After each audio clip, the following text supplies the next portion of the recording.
As someone who writes primarily about indie games for a living, you would think that I crave cozy, casual and non-offensive games above all others, but while I do have a soft spot for them and cried like a baby when I played Spiritfarer, that isn't actually the case. In actual fact, I find myself drawn to indie games that offer challenging gameplay, powerful enemies to take down, and inhospitable worlds that beat me to a pulp just for the audacity to dare exist within them.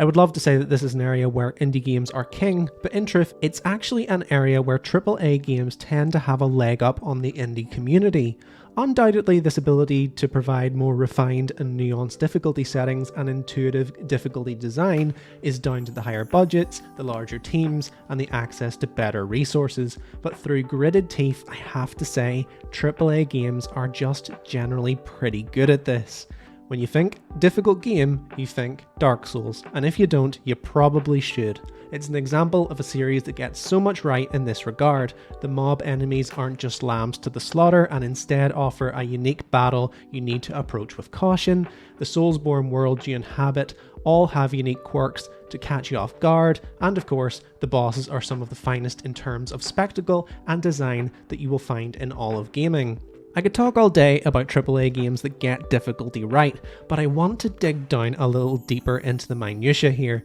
because there is a much more specific hard game subgenre that I feel we don't see enough, and when we do, you tend to only get these titles courtesy of the indie gaming scene. So allow me to wax lyrical about a type of game that I would really love to see more of. We need more boss rush games. And here's why. To explain what makes boss gauntlets so near and dear to my heart, we need to understand what they are and indeed why they are so few in number. When we think about bosses in our favourite video games, we think of intense battles and showpieces that punctuate our in-game adventures. These battles can often be some of the most memorable moments within the game in question, but in almost every game in existence, there is an ebb and flow to the action, and after the boss battle, there is respite, followed by an extended period of narrative exposition, exploration, or whatever else the game wants to throw at you to break up the action. This is an industry standard because within the world of AAA gaming, a game can't just be one thing done well. It needs to look amazing, have great combat, have a great story, offer character depth, and then have bucket loads of optional content on the side. There is a fear, especially with corporate-led projects, of letting gameplay be the sole driving force of a game's story and world design. This is something I realised recently, ironically, when playing Control, a AAA game that arguably doesn't have a single boss fight that you would call good. Control is a game that narratively overwhelms the player, offering endless amounts of cinematic cutscenes, FMV moments, and optional documents to read within the open world. All the narrative threads are there for those who want them, and honestly without them you'll miss most of the excellent writing and storytelling the game has to offer. However, the game is brave enough to set that aside, not ram it down the player's throat, and that is because the moment-to-moment gameplay, where you use telekinesis, explore the astral plane, and put the game's particle physics to the test, is so much more engaging and thrilling. It's something that made this title many people's 2019 Game of the Year, and the fact that this game managed to earn that acclaim despite the fact that most of the player base will only engage with the main story content, which is almost entirely told through gameplay and environmental design, is a testament to the brilliance of the core gameplay. Boss gauntlets are brave like this, trusting in their ability to provide gameplay that stands on its own. Only with these games, they do one thing and they do it very well, and that's boss battles. To further explain what boss gauntlet games are, they are titles that strip back the multifaceted combat experience of a traditional game, cutting the overworld exploration, character building elements, and narrative focus to lean in fully to delivering boss battles of the highest quality one after another.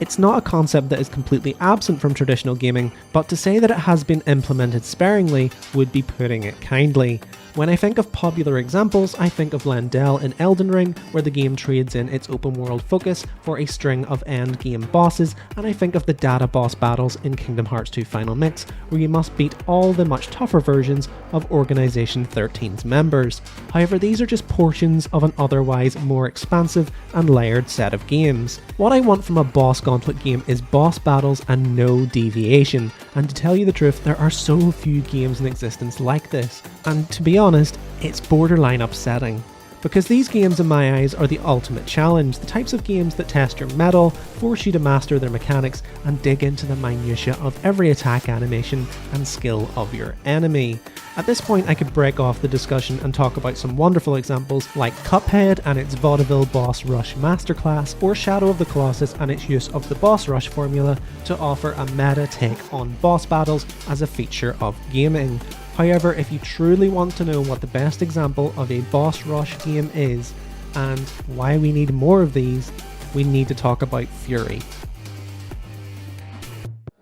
If you want a boss rush game that is solely made up of boss battles and practically nothing else, Furi is the game you need to play above all others. This is a game where you play as a prisoner called the Stranger, who has been imprisoned on a series of connected islands floating in Earth's orbit, and on each island is a boss that intends to keep you contained at all costs. Kind of like a big boss battle trifle. The gameplay is a mix of bullet hell games where dodging endless particles and projectiles is a must, but this is also combined with a blend of beat 'em up and fighting game mechanics to provide a rich tapestry of combat options, moves and playstyles that will cater to just about anyone, which the developers lovingly coined as a shoot 'em up. The game has a sort of two-pronged approach where the player will battle a boss and then get a story-related cutscene, and this repeats until the end of the game, giving you just enough of a narrative motivation and connection to your player that you want to battle onward to see how the world has come to be, and it also gives you a little bit of respite as well.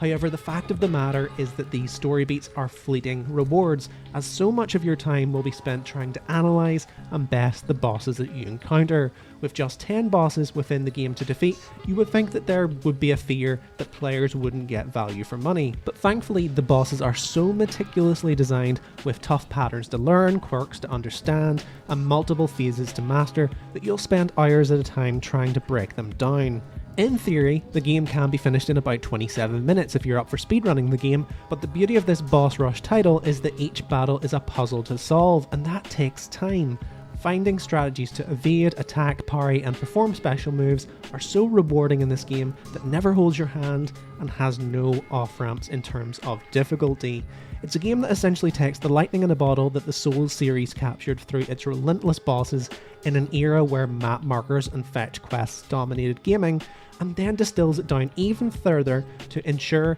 that only those who truly give themselves to this game and become a student of Furi will make it out on the other side. I've seen games within other genres manage to create experiences where gameplay mastery is essential to progression, with platformers like Super Meat Boy and Celeste springing to mind, as well as Roll 7 titles like Rollerdrome and Ollie Ollie. However, I firmly believe that boss gauntlets are a subgenre of game where this is always the case, and Furi, at least for me, is the top of the pile in terms of quality.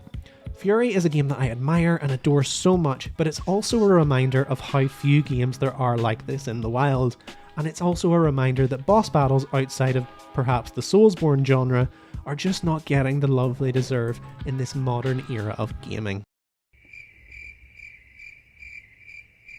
The reason why I personally believe that boss gauntlets are so few and far between is because modern gaming is reluctant to spend time designing and perfecting boss battles. We are still in an era where narrative-focused titles and open worlds dominate the sales charts, games where immersion takes center stage, graphical fidelity is given hyper-focus right down to the last hair follicle, and where developers feel they need to tell a potent story to ensure that their IP and their protagonist is slapped on billboards for decades to come. Which, just to clarify, is not always necessary, because when I mention characters from games where the story is only a fraction of the game's focus, like The Binding of Isaac, Super Meat Boy, or Octodad Dadliest Catch for example, you can immediately picture those characters. Whereas I couldn't tell you the name of a single character from last year's best-selling game Hogwarts Legacy, and I played the whole damn thing. This focus means, as I said at the top of this video, games need to be a little bit of everything, and when that's the case, very rarely are these games an example of excellence in any one area. When I think of recent offenders, I immediately think of Jedi Survivor and its decision to crowbar farming and fishing into their gameplay loop. I mean, why? Why would anyone want that? It's something that bleeds into boss battle design, and the best example of this is Final Fantasy XVI, a game from a series that spans decades and has more or less always offered a range of incredibly tough and nuanced bosses where tactical and methodical planning were a must to succeed and progress. Yet in the most recent outing, bombastic set pieces, narrative focus and quick time events were championed over actual boss design, leading to rather lukewarm fights where control is frequently ripped from the player, making the whole encounter feel like an interactive cutscene. As someone who grew up in an era of level-based games where boss battles were almost non-negotiable, this move towards games where boss battles are either a vehicle for narrative, done poorly, or not attempted at all really disheartens me. This is why I hope that indie developers do what they often do and lead by example, by providing more games like Furi, Cuphead, Titan Souls and more that champion the art of boss design and the boss rush format. But until then, I will stand in the centre of the arena, sword drawn and alert, waiting for my next real challenger.